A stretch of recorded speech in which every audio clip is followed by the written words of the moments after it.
10 घंटिका समय माँ लक्ष्मी और माँ विमला मंदिर निर्माण भूमि पूजन अनुष्ठित हो जाइछि। दशपल्ला विधायक तथा नयागढ़ जिला विजु जनता दलर सभापति रमेश चंद्र बेहेरा मुख्य अतिथि भाव में जोग देथिले। मंदिर प्रशासन तरफ मुख्य अतिथि को भव्य स्वागत कराଯାଇଥିଲା। पर मुख्य अतिथि प्रभु जगन्नाथ को दर्शन करने पर माँ लक्ष्मी और विमला मंदिर निर्माण पर भूमि पूजन करथिले। ଏହି ଉତ୍ସବରେ ସମ୍ମାନିତ ଅତିଥି ଭାବରେ କନ୍ଧମାଳ ସାଂସଦ ଜିଲ୍ଲା ପ୍ରତିନିଧି ସଦାଶିବ ମିଶ୍ର, ଗଣିଆ ପଞ୍ଚାୟତ ସମିତି ଅଧ୍ୟକ୍ଷ ଶେଷଦେବ ସ୍ୱାଇଁ, ଗଣିଆ ସରପଞ୍ଚ ସସ୍ମିତା ଲେଙ୍କା, ସମିତି ସଭ୍ୟା ସନ୍ଧ୍ୟାରାଣୀ ସାହୁ ଯୋଗ ଦେଇଥିଲେ। ମନ୍ଦିର ନିର୍ମାଣ କାର୍ଯ୍ୟ ଖୁବ୍ ଶୀଘ୍ର ଆରମ୍ଭ କରିବା ସହିତ ପୂର୍ଣ୍ଣାଙ୍ଗ କରିବା ପାଇଁ ମୁଖ୍ୟ ଅତିଥି ଶ୍ରୀଯୁକ୍ତ ବେହେରା କହିଥିଲେ। ଏହି କାର୍ଯ୍ୟକ୍ରମରେ ମନ୍ଦିର କମିଟିର ସଭାପତି ଉଦ୍ୟନାଥ ସାହୁଙ୍କ ସମେତ ଗଣିଆ ଗ୍ରାମ କମିଟିର ସଭାପତି ଖଗେଶ୍ୱର ବେହେରା, आनंद चंद्र बेहेरा, सच्चिदानंद मिश्र, ब्रजकिशोर साहू, सुनील कुमार साहू, चित्तरंजन साहू, सरोज कुमार साहू समेत गणिया ग्रामर बहु पुरुष महिला उपस्थित थिले। गणियारू रत्नाकर होतांक रिपोर्ट, नयागढ़ खबर।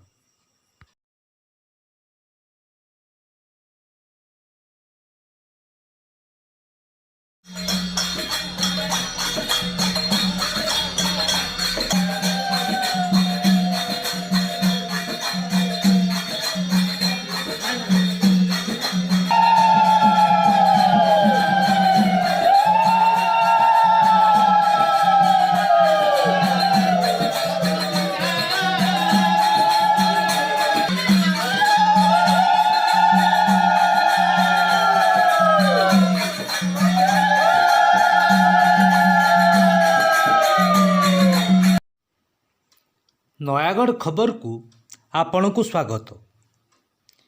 जीवन केबे पतर तले तो आउ केबे पत्थर तले। जीवन जेउठी जातना भी सेठी। दुखी मणिशंकर जीवन रे दुख ही चिर सहचर। नयागढ़ जिला दशपल्ला ब्लॉक मध्यखंड पंचायतर मर्दाबाड़ी साही रे एमिति किछि लोक अछंती जेउ मानकर दुख न कहिबा भलो। निया लगी घर पोड़ी जाइथिले सुद्धा एजावत से मानकु मिलुनी सरकारी सहायक। शेषरे बाध्य होई से माने गुहाल घरे दिन काटुचंती। एभली लोक हेउचंती कृपासिंधु रणा, उपेन्द्र रणा एवं रमेश रणांक परिवार। दीर्घ दिन घर पोड़ी जाइथिले सुद्धा सरकारी सहायता एमानक लागि सात सपन पाल्टी जाइछि। राजनेतांको ठारू आरंभ करी प्रशासनिक अधिकारी को गुहारी करथिले सुद्धा किछि सुफल मिली पारि नाही। घर नथिबारु एमाने बाध्य होई गुहाल घरे दिन काटुचंती। एमानको शीघ्र आवास योजना रे पक्का घर जोगाई देवा पई ग्रामवासी दाबी करचंती। मध्यखंडरू रत्नाकर होतांको रिपोर्ट, नयागढ़ खबर। नमस्कार दर्शक बंधु, नयागढ़ खबर को आपण को स्वागत। दशपल्ला ब्लॉक बण पहाड़ घेरा कुजामेंढी ग्राम पंचायत अंचल रे पालित हो जाइछि साधारणतंत्र दिवस। एही परिप्रेक्षी रे जगन्नाथ उच्च विद्यालय दशनीपड़ा ठारे मुख्य अतिथि भाव में पंचायत कार्यनिर्वाही अधिकारी जोगदेई पताका उत्तोलन करथिले। एही कार्यक्रम रे सही अंचलर बहु विशिष्ट व्यक्ति भास्कर साहू, जलेश्वर नायक, जितेंद्र कुमार साहू, संतोष खुंटिया, नरोत्तम मल्लिक, सुशांत मल्लिक प्रमुख जोग देइथिले।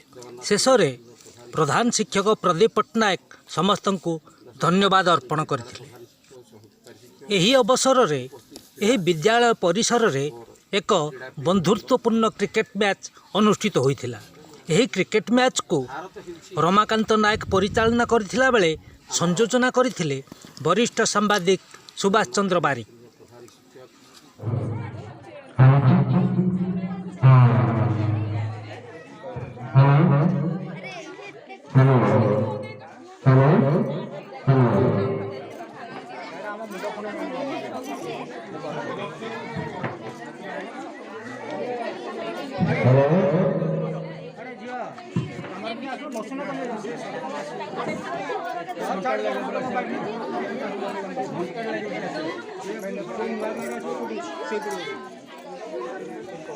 ତମେ ତମର ବସ ବାଇକ୍ ଇଏ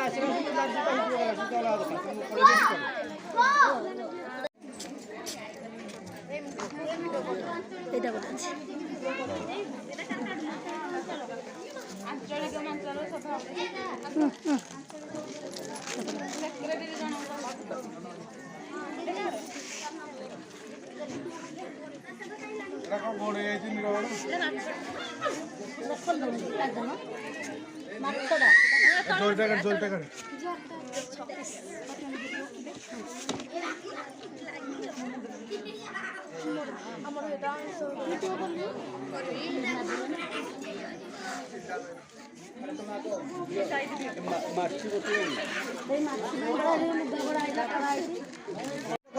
ମୋ ନାଁ Chiranjeevi Sethi, block coordinator, block library coordinator, Nuagaon block.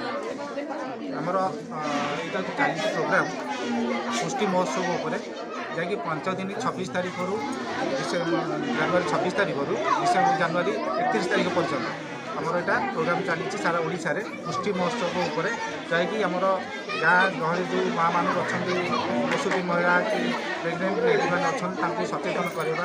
ଆମର ଯେଉଁ କିଶୋରୀ ବାଳିକାମାନେ ଅଛନ୍ତି, ତାଙ୍କ ରକ୍ତହୀନତା ଆମର ଦୁର୍ବଳତା ହେଉଛନ୍ତି, ସେଥିପାଇଁ ତାଙ୍କୁ ସଚେତନ କରିବା। କ'ଣ ଖାଦ୍ୟ ଖାଇବେ, କ'ଣ କେମିତି ବଢ଼ିବେ, ତାଙ୍କୁ ବି ସଚେତନ କରିବା।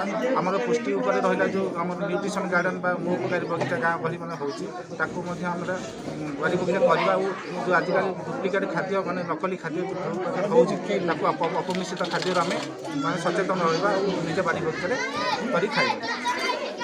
ଆଜ୍ଞା, ଏଇଟା କେତେ ଦିନ କରି ଚାଲିବ? ଏଇଟା 5 ଦିନ, ଆଜି ହେଉଛି ତାର ତୃତୀୟ ଦିନ। ଟୋଟାଲ ବ୍ଲକ୍ ଚାଲିଛି, ପ୍ରତି ବ୍ଲକ୍ ପ୍ରତି ଜିଲ୍ଲା ଓଡ଼ିଶା ଗୋଟେ ଟୋଟାଲ ଚାଲିଛି। ଠିକ୍ ଅଛି। ଆଶା, ଅଙ୍ଗନବାଡ଼ି, ଆମର DPL ଲେଭେଲ୍ର ପ୍ରେସିଡେଣ୍ଟ, ସେକ୍ରେଟାରୀ ଏବଂ SHG ମେମ୍ବର୍ସ ମାନେ ରହିବେ। ଆଉ ଆପଣ ସରପଞ୍ଚ ଆପଣଙ୍କର ଓଡ଼ିଶା ଭିଡ଼ିଓ କମିଶନ ମ୍ୟାନେଜ୍ କରେ। ଆଜ୍ଞା। ସହଯୋଗ କମିଟି, ବୈଷୟିକ ସହଯୋଗ କମିଟି ଅଛନ୍ତି ଆପଣଙ୍କର? ନା, ସହଯୋଗ କମିଟି ଆମ ବ୍ଲକ୍ ମାନେ OLM ସେକ୍ସନରୁ ଆମେ ରହିପାରିବୁ ବ୍ଲକ୍ ଆମର ଯେଉଁ DPL ଲେଭେଲ୍ ଯେଉଁ ବ୍ଲକ୍ କୋର୍ଡିନେଟର ଅଛନ୍ତି ସେ ତାକୁ ମ୍ୟାନେଜ୍ କରିବେ। ଆପଣଙ୍କର ଲଗାତାର 5 ଦିନ ଚାଲିବ। ଆଜ୍ଞା। ନୂଆଗାଁ ବ୍ଲକ୍ରେ କେତେ ଜାଗା ଏଇଟା? এটা 3 নম্বর জায়গা। 3 নম্বর আজ্ঞা তারপরে ব্লকর কেতটা পঞ্চায়েতর এটা হ্যাঁ এটা হচ্ছে নয়াগাঁ ব্লকের 5টা আমার চারিটা আপিল বছা হয়েছে পুষ্টি বগিচা যোগান যোগাই করা যাচ্ছে। এটা হচ্ছে আমার সিঙ্গারপল্লী গোটে অন্যতম। এর হরিপুর অলগা ঢেঙ্কানা এইসব ব্লক ଅଛି ଗ୍ରାମ ପଞ୍ଚାୟତରେ ସେଇଟା ବି ପାଳନ କରାଯାଉଛି। ସାହିର ବାସିନ୍ଦା ଆଉ ମୋ ନାଁ ହେଉଛି ସବିତା କହଁର। ମୁଁ ଆଜି ଆମର ଏଇ ପୁଷ୍ଟିସାର ମହୋତ୍ସବରେ ମୋତେ ଆସିଥିବାରୁ ବହୁତ ମାନେ ଅନୁଷ୍ଠାନ ହେଇଥିବାରୁ ମୋତେ ବହୁତ ଖୁସି ଲାଗୁଛି ଆଉ ବହୁତ ଆନନ୍ଦ ବି ଲାଗୁଛି। ସମସ୍ତେ ବିଭିନ୍ନ ପ୍ରକାର ଆଇଟମ୍ ଓ ବିଭିନ୍ନ ପ୍ରକାର ପନିପରିବା ଦେଇଥିବାରୁ ମୋତେ ଭାରି ଖୁସି ଲାଗୁଛି।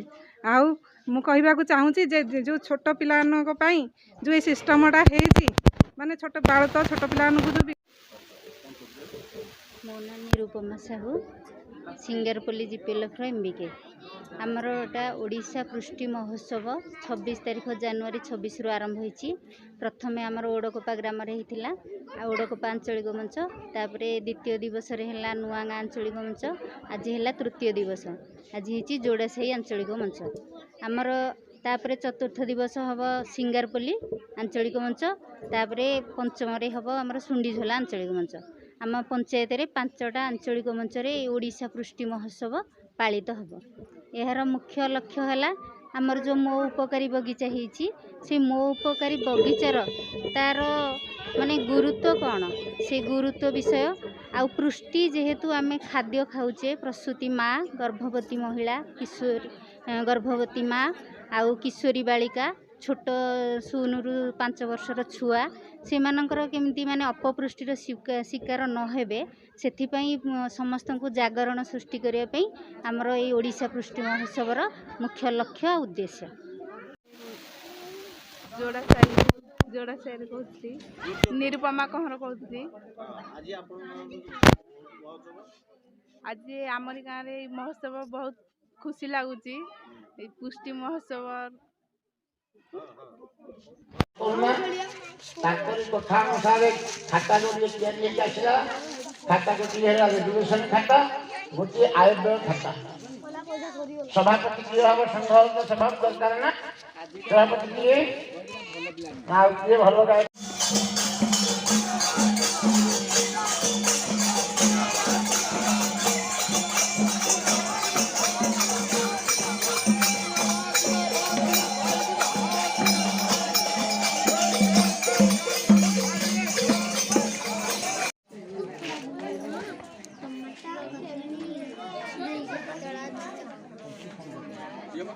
ତାକୁ ନିଶ୍ଚିତ ଭାବରେ ଆମେ କାର୍ଯ୍ୟକାରୀ କରିବା ସମିତିର